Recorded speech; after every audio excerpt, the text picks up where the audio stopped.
এখানেও দখলদারিত্ব আছে, এখানেও নীরব চাঁদাবাজি আছে, কিন্তু মুখ ফুটে কেউ কথা বলতে চায় না। সবার মুখ চেপে রাখা হয়েছে। কারা করে এই চাঁদাবাজি? আফ্রিকার জঙ্গল থেকে এসে কেউ করে না, এখানেই আমাদের সাথে চলাফেরা করে, উঠা বসা করে, বসবাস করে এই লোকেরা এইগুলা করে। তাদের পরিচয় আমরা সবাই জানি। ফ্যাক্টরিগুলো রয়েছে সীমান্তে, তারা প্রচুর মাদকের ফ্যাক্টরি স্থাপন করেছে এবং এগুলো তো অনেক পার্লামেন্টারিয়ান মেম্বারও এই ব্যবসার সাথে জড়িত। সরকার পার্লামেন্টে ঢোকার আগে এগুলোর হলো মাদক খেয়ে আসছে না কিনা সেগুলো হলো চেক করানো আগে দরকার। তাহলে সরকারের যারা অনেক এমপি আছে তারা মাদক ব্যবসার সাথে জড়িত, তারা ইয়াবা ব্যবসার সাথে জড়িত। বাংলাদেশে তাহলে ঢাকাতে ইয়াবা পাওয়া যায় কেন? পোলাপানের কাছে গাঞ্জা পাওয়া যায় কেন? পেন্সিডিল পাওয়া যায় কেন? সরকারের যারা এমপি আছে, স্বরাষ্ট্র বিভাগ আছে, তাহলে তারাও এটার সাথে জড়িত আছে। যা ইচ্ছা তা বলে বেড়ানোর পরও যখন আমাদের স্বরাষ্ট্রমন্ত্রী বলে যে একটা রাজ্যের প্রধান বলেছে, সরকার তো বলেনি। বাংলাদেশের সার্বভৌমত্ব আরেকটি দেশের সার্বভৌমত্ব, এটা হচ্ছে on the basis of sovereign equality. আমরা দুই দেশের সাথে সম্পর্ক বজায় রাখি। এখন কোনো দেশের অঙ্গরাজ্যের একটা নির্বাচন, স্থায়ী নির্বাচন কি হলো, তার ফলাফল কি হলো, সেটার প্রভাব কি হবে, সেটা তাদের সম্পূর্ণ আভ্যন্তরীণ ব্যাপার।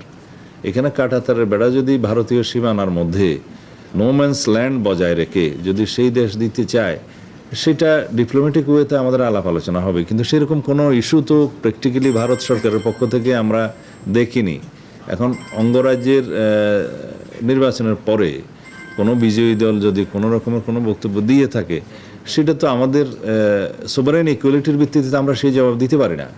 সালাউদ্দিনকে হলো জবাবদিহিতার আওতায় আনতে হবে। এবং বর্তমান পরিস্থিতিতে আমরা যেটা দেখছি, স্বরাষ্ট্রমন্ত্রী এবং পররাষ্ট্রমন্ত্রী দুজনে হলো ওনাদেরকে চুরি করিয়ে রাখা দরকার। ওনারা কোনো স্টেটমেন্ট নাই, কোনো বক্তব্য নাই, ওনাদের কোনো উদ্যোগ নেই। তো সীমান্তে কাঁটাতার দিয়ে এবং সীমান্তে আমার দেশের জনগণকে হত্যা করে কেউ যদি বন্ধুত্বের কথা বলে, তার সাথে বন্ধুত্ব সম্ভব না। আমরা দেখছি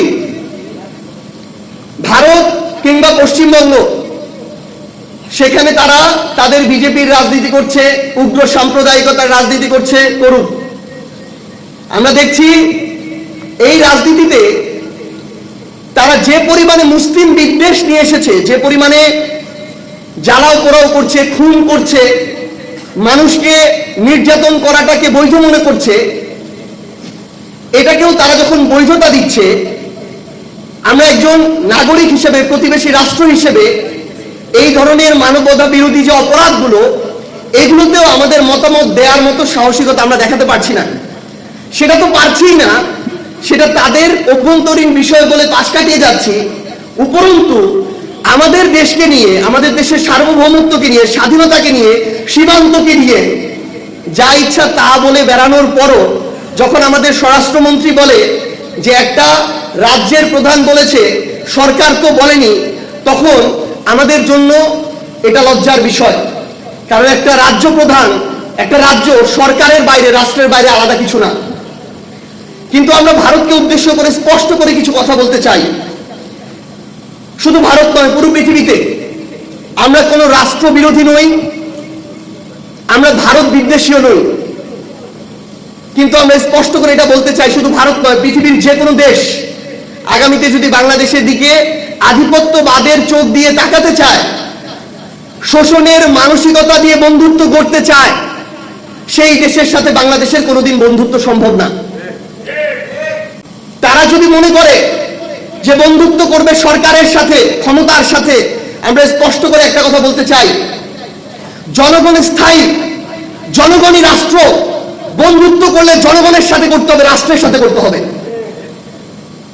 আগামীর বাংলাদেশে পৃথিবীর যে কোনো দেশ যদি চিন্তা করে কোন সরকারকে ক্ষমতায় টিকিয়ে রেখে জনগণকে উপেক্ষা করে বাংলাদেশকে তাবেদারি রাষ্ট্র বানাবে, আমরা স্পষ্ট করে একটা কথা বলতে চাই, ওই সরকার আগামীর বাংলাদেশে কোনোদিন হতে পারবে না, ক্ষমতায় আসতে পারবে না, টিকতে পারবে না, যেই সরকার জনগণের আকাঙ্ক্ষাকে উপেক্ষা করবে।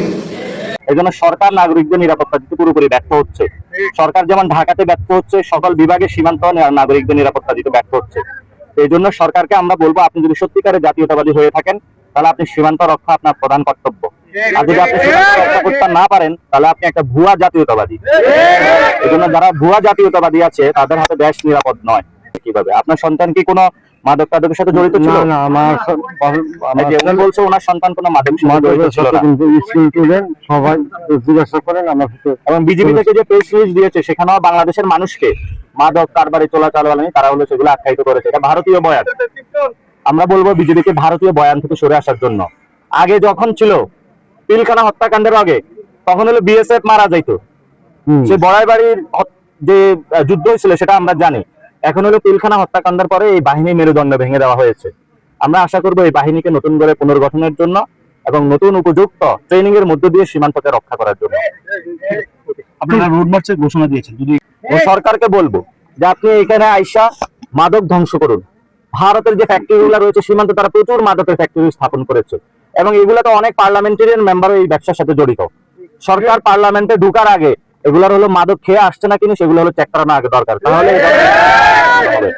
সরকারের যারা অনেক এমপি আছে তারা মাদক ব্যবসার সাথে জড়িত, তারা ইয়াবা ব্যবসার সাথে জড়িত। বাংলাদেশে তাহলে ঢাকাতে ইয়াবা পাওয়া যায় কেন? পোলাপাইনের কাছে গাঞ্জা পাওয়া যায় কেন? পেন্সিডিল পাওয়া যায় কেন? সরকারের যারা এমপি আছে, স্বরাষ্ট্র বিভাগ আছে, তাহলে তারাও এটার সাথে জড়িত আছে। সালাউদ্দিনকে হলো জবাবদিহিতার আওতায় আনতে হবে। উনি হলো নার্কোটিক্স এর সাথে জড়িত আছে, নাহলে বাংলাদেশে নার্কোটিক্স আসে কিভাবে? এটা আমাদের প্রশ্ন। আমরা বলেছি যদি সীমান্ত হত্যা আরো বাড়ে, সরকার যদি উদ্যোগ না নিতে পারে, আমরা সীমান্তের দিকে লং মার্চ দেবো ইনশাল্লাহ, বাংলাদেশের সবাইকে নিয়ে। দেখবো আমাদের কে ঠেকায় তারা। আগের থেকেই বাজার অস্থির, ইদানিং মনে হচ্ছে আরো একটু বেশি অস্থির। কেন অস্থির?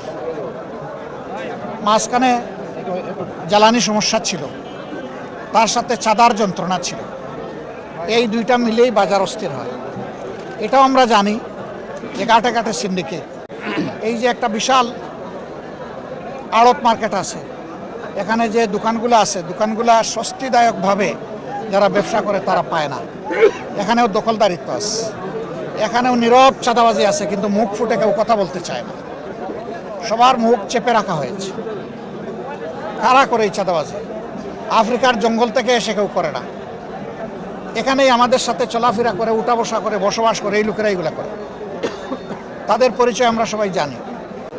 বিগত সংসদের শেষ অধিবেশনে, বিগত শেষ দিবসে আপনারা শুনেছেন, আমি পরিষ্কার বলেছি যে সংসদের 300 জন সদস্য যদি সিদ্ধান্ত নেয় যে বাংলাদেশে চাঁদাবাজি হবে না, তাহলে কেউ করার সাহস পাবে না। কিন্তু এরাই যদি আশ্রয় প্রশ্রয় দেয় তাহলে চাঁদাবাজি বন্ধ করা অসম্ভব। আমরা চাই চাঁদাবাজিটা বন্ধ হোক। আপনারা চান কিনা সবাই? কারণ সাংবাদিক হই, ব্যবসায়ী হই, ভোক্তা হই, সাধারণ নাগরিক হই, আমাদেরকে তো বাজারে আসতে হয় পণ্য কেনার জন্য। আমি না হয় একটা পণ্যের ব্যবসা করি, কিন্তু আরও 100টা পণ্য যে আমার কিনা লাগে, ওখানে গিয়ে তো আমাকে বিড়ম্বনার শিকার হতে হয়। মানুষের না বিশ্বাস, বিশেষ করে স্বল্প আয়ের মানুষ যারা, তাদের অবস্থা এখন বেঁচে থাকাই তাদের জন্য কঠিন হয়ে গেছে। আমাদের নাগরিক দায়িত্ব, জনগণ আমাদেরকে ভোট দিয়েছে, এখানে এই আসনের এমপি সাহেবও আছেন, আমি আছি, আমাদের ঢাকা মহানগরী উত্তরের আমির সেলিমউদ্দিন সাহেব আছেন, আমাদের নির্বাহী পরিষদের সদস্য জনাব মোবারক হোসেন সহ আর অনেকেই আছে। আমরা আজকে মহড়া দিতে আসিনি, অ্যাকচুয়ালি বাজারটাকে বুঝতে এসেছি। আমি গত 9 তারিখ জাপান সফর শেষে যখন দেশে ফিরি, তখন এয়ারপোর্টে আপনারা অনেকে ছিলেন। সেখানে একজন বন্ধু প্রশ্ন করেছিলেন, সাংবাদিক বন্ধু, যে বাজার অস্থির, মানুষের জীবন এখন অতিষ্ঠ হয়ে উঠেছে, আপনারা এই ব্যাপারে কি করবেন, কি বলবেন? আমি বলেছিলাম যে আমি বাজারে না গিয়ে কথা বলবো। আমি সেই বাজার দেখতে এসেছি, আড়ত বাজারে এসেছি, খুচরা বাজারেও যাব, এবং মুকাম যেখান থেকে উৎস সেখানেও আমরা খবর নেব, যাবো দরকার নিয়ে আমরা অবশ্যই কথা বলব। আমরা গভীরভাবে যেটা বিশ্বাস করি, জায়গায় জায়গায় মধ্যস্বত্বভোগী, সিন্ডিকেট এবং চাঁদাবাজির কারণে এখানে যারা ব্যবসায়ী আছে তারাও কিন্তু ভালো ব্যবসা করতে পারে। আমরা যারা ভোক্তা আছি, আমরা ন্যায্য মূল্যে আমাদের পণ্যগুলো পাই না।